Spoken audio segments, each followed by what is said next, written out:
On ne protège pas les mineurs, on contrôle tous les majeurs. Vous allez devoir fournir des données biométriques à des entreprises privées et étrangères. Bonsoir à tous, ravi de tous vous retrouver pour ce Flash Info. On l'avait lancé au mois de novembre, décembre 2025, notamment pour les soignants suspendus, recours qui sont toujours d'actualité, je le rappelle. Et finalement, on a gardé et on a conservé ce format, ce qui nous permettait d'analyser chaque semaine un fait d'actualité, parce que concrètement, avoir une émission par semaine à 20h ne nous permettait pas de couvrir toutes les dingueries du gouvernement, parce que dingueries, on va en parler.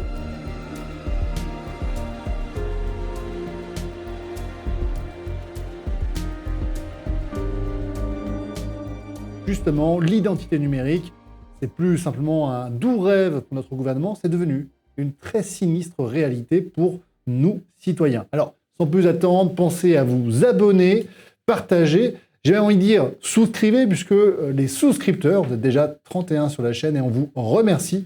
Vous êtes notamment cités à la fin de tous les génériques de nos émissions depuis un peu plus de 2-3 semaines, grâce à notre cher Gauthier qui est de l'autre côté de la caméra. Mais également, vous allez avoir des contenus exclusifs. Et quand je parle de contenus exclusifs, c'est-à-dire de contenus qui seront uniquement diffusés pour les souscripteurs. Ils ne seront jamais diffusés par la suite pour tous les abonnés. Donc, en d'autres termes, si vous souhaitez nous soutenir pour développer la chaîne, pensez à souscrire. Allez, sans plus attendre, cette promotion personnelle étant terminée, parlons aujourd'hui de l'identité numérique. Identité numérique, on va vous faire un rapide topo sur où nous en sommes aujourd'hui. Tout d'abord, si vous reprenez le site du gouvernement, je ne sais pas, mon cher Gauthier, si vous pouvez le diffuser, je trouve que c'est quand même intéressant, je vous le mets dans le chat. Les amis, allez voir et suivez de près, évidemment, ce site, parce que ça va vous permettre de savoir exactement où nous en sommes. On entend tout et n'importe quoi, c'est la raison pour laquelle aujourd'hui, la proposition de loi du 26 janvier 2026, visant donc à encadrer et à empêcher concrètement les mineurs d'avoir accès aux réseaux sociaux. Aujourd'hui, ça a été déposé au Parlement le 18 novembre 2025. Ça a été adopté par l'Assemblée nationale, mais vous le savez, il y a une navette entre les deux, et donc à ce jour, c'est toujours en cours de discussion, d'examen, et bien entendu, en vue d'une adoption. C'est la raison pour laquelle cette émission elle est extrêmement importante, parce que pour le moment, tout n'est pas joué, tout n'est pas terminé, d'accord? Donc on compte sur vous pour partager cette vidéo, c'est extrêmement important, parce que concrètement, il faut sensibiliser l'opinion publique. On ne protège pas les mineurs, on contrôle tous les majeurs. C'est ça qu'il faut retenir, s'il y avait une seule chose à retenir. On ne contrôle pas les mineurs, on contrôle l'ensemble de la population. Évidemment, vous l'aurez compris, empêcher les mineurs d'avoir accès aux réseaux sociaux, ça implique que tout à chacun, y compris tous ceux qui souhaiteraient rester anonymes sur Internet, soit contraint et forcé de s'identifier. Et donc, quand on entend identifier, ça veut dire quoi? Ça veut dire concrètement, vous allez devoir fournir des données biométriques à des entreprises privées et étrangères. Je répète, privées et étrangères. Ça implique quoi? Ça implique tout d'abord que vos données personnelles vont sortir de l'Union européenne. Donc, vous ne bénéficierez plus de la RGPD. RGPD, vous le savez, le Règlement général de la protection des données. On avait déjà eu le plaisir d'en parler sur cette chaîne YouTube, donc si vous n'êtes pas encore abonné, abonnez-vous, il est plus que temps. Et évidemment, la RGPD est extrêmement protectrice de l'ensemble des ressortissants de l'Union européenne. Pas du tout la même chose lorsque vous sortez outre-Atlantique et vous vous retrouvez dans les serveurs américains. Ici, les serveurs américains des entreprises étrangères devront fournir au gouvernement américain toutes les données qu'elles ont à votre sujet. Alors vous allez me dire, évidemment, la question des données personnelles, bon, après tout, quand on n'a rien à se reprocher, ça pose pas de problème. Ouais, mais c'est pas ça le problème. Le problème, c'est que, bien souvent, c'est surtout parce qu'on n'a rien à se reprocher qu'on n'a pas envie d'être identifié constamment, en tout lieu et en toutes circonstances. Je vais vous donner un exemple que j'avais eu le plaisir de donner il y a quelques jours de cela, en échangeant avec Florent Philippot. Lorsque vous avez vos données personnelles qui transitent sur Internet, on a parfois, on va connaître davantage vos goûts, vos couleurs, vos habitudes, vos hobbies, tout ce qui fait votre personnalité. Pourquoi? Parce que toutes ces données vont ressortir bon gré mal gré à travers les réseaux sociaux. Lorsqu'on a accès à ces données, si elles se retrouvent entre de mauvaises mains, on peut connaître vos habitudes de consommation, votre mode de vie, etc., etc. Je vais donner un exemple très concret et récent. Vous le savez, l'association des porteurs d'armes à feu a été récemment hackée. On a donc eu une fuite massive des données personnelles de tous les propriétaires d'armes à feu. Et ça s'est concrétisé comment? Eh bien parce qu'on a eu des personnes qui ont débarqué au domicile de ces propriétaires d'armes à feu pour récupérer ces armes. Donc on a eu des homejacking, des braquages, si vous voulez, directement chez ces personnes. Pourquoi? Parce que ces données personnelles avaient fuité sur Internet. Donc si vous pensez que finalement, bon, ça reste dans un espace numérique, après tout, bon, peut-être que vous aurez des tentatives d'escrocs au téléphone qui vous appelleront, en fait ça peut aller beaucoup plus loin. Donc non, quand vos données personnelles sont entre les mains de sociétés étrangères et qu'on a des données extrêmement confidentielles sur vous, oui, vous êtes en danger. Oui, vous êtes en danger et personne ne peut vous protéger. C'est la raison pour laquelle cette loi, qui n'a pas été encore promulguée, c'est pour ça que je vous invite à partager cette émission le plus largement possible, parce qu'on peut encore faire pression sur les députés et sur les sénateurs qui vont être amenés à examiner cette loi. Eh bien, cette loi, qui n'a pas encore été adoptée, pourrait nous contraindre tout à chacun à nous identifier systématiquement sur l'ensemble des réseaux sociaux. Évidemment, ça va avoir deux effets. La première, nos données personnelles vont être envoyées au cas de vent. La deuxième, c'est que dorénavant, vous allez vous auto-censurer. Eh oui, il ne faudrait pas qu'on vous reproche un petit like, un petit commentaire misogyne que vous auriez lâché entre copains en rigolant, parce que dorénavant, toutes ces informations seront rattachées à votre compte et on sait que c'est vous. En tout cas, on présumera que c'est bien vous. Donc concrètement, non, on ne va pas rigoler.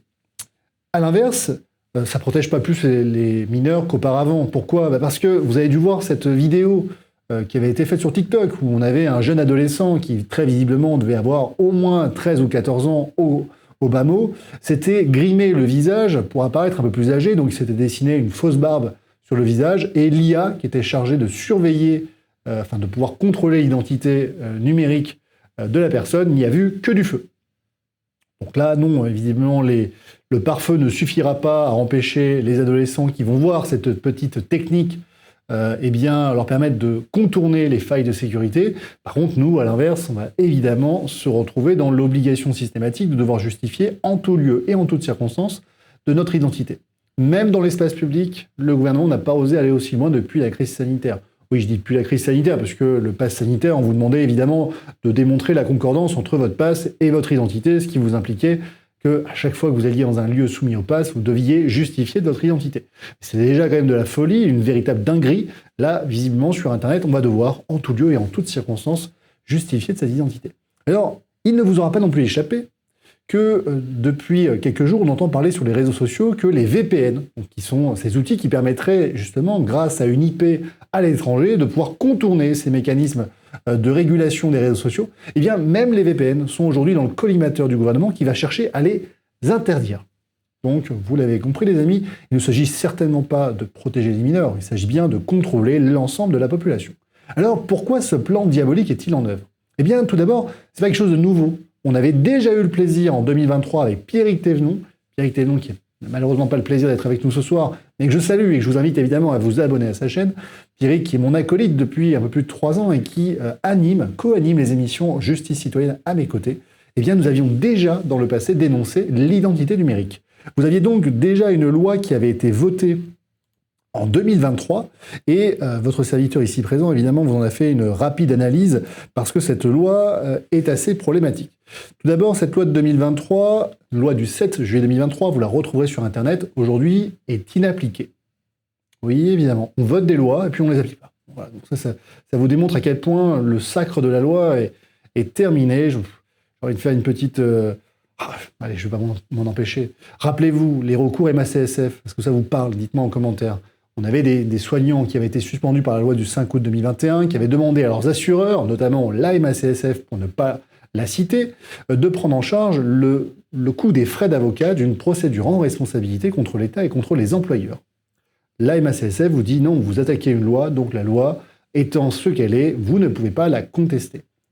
C'est malheureusement méconnaître un des grands principes qu'on vous donne en deuxième année de droit, qui est de dire que nous avons une hiérarchie des normes, donc cette petite pyramide, dans laquelle la loi est au milieu de cette pyramide parce qu'elle est inférieure aux conventions internationales et à la Constitution. C'est bien dire que la loi n'est légale que si elle est conforme à des règles qui lui sont supérieures. Voilà ce qu'on enseigne à nos étudiants de droit en deuxième année, et vous l'aurez compris, lorsque la MACSF vous dit que vous ne respectez pas la loi et que cette loi s'applique, elle méconnaît l'autorité supérieure de la loi parce que, évidemment, une loi peut parfaitement être contestée si elle n'est pas constitutionnelle ou conventionnelle. Et vous le savez, nous avons aujourd'hui des recours devant la Cour européenne des droits de l'homme qui pourraient tout à fait aujourd'hui remettre en cause tout ça. Donc pourquoi je vous dis ça? Parce que on le voit, on vote des lois qu'on n'applique pas, comme la loi du 7 juillet 2023 qui instaure une majorité numérique. Bon, je referme la parenthèse et ma CSF, mais évidemment, si c'est quelque chose qui vous intéresse, dites-le moi en commentaire, on en fera une émission spéciale. On a, je le rappelle, toujours un recours devant le tribunal judiciaire de Paris avec plusieurs clients, soignants suspendus, qui pourraient bien faire plier le géant de l'assurance. Alors, cette loi du 7 juillet 2023 n'a jamais été appliquée. Alors, plusieurs raisons. Premièrement, il n'y a pas de décret d'application. Deuxièmement, elle était beaucoup moins restrictive que la loi qui sera probablement adoptée, puisqu'elle ne prévoyait pas une obligation spécifique de s'identifier. En d'autres termes, il y avait un consentement parental qui permettait de contourner l'interdiction des réseaux sociaux aux moins de 15 ans.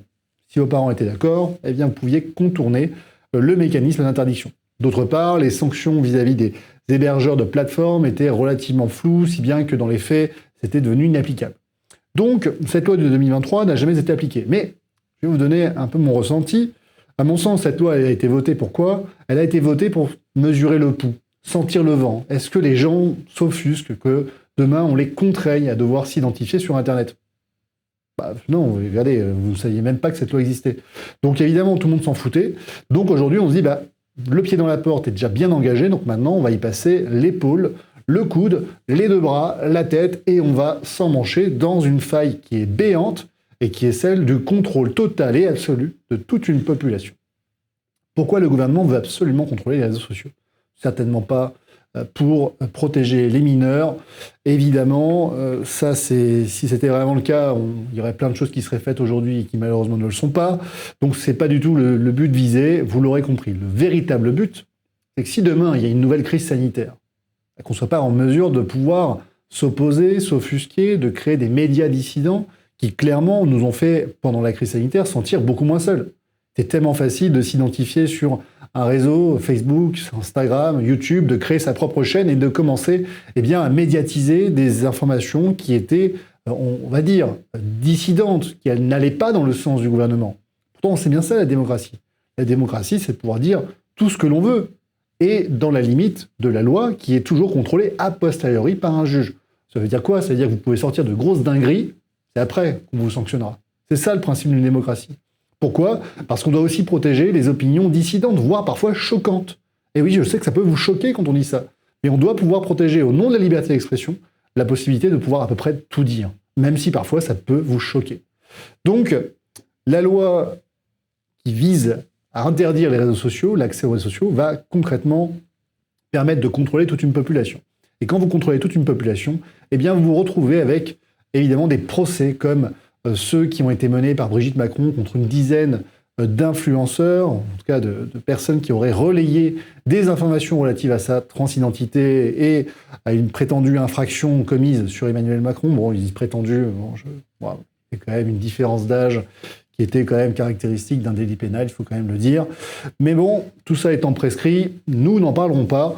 Quoi qu'il en soit, vous l'aurez bien compris, on a eu avec le procès Macron, Brigitte Macron, Trogneux, comme vous voulez, nous avons eu ici une démonstration selon laquelle la peur pouvait changer de camp. Vous étiez posé dans votre canapé en train de tweeter et relayer des informations, dorénavant vous pourrez être poursuivi au tribunal correctionnel. C'est ça qui fait qu'aujourd'hui, on doit s'inquiéter. Pourquoi? Parce qu'on doit pouvoir s'exprimer librement. Si jamais on commet une infraction, c'est ensuite, dans un deuxième temps, qu'on doit pouvoir ensuite être sanctionné. Ici, évidemment, c'est plus du tout le cas.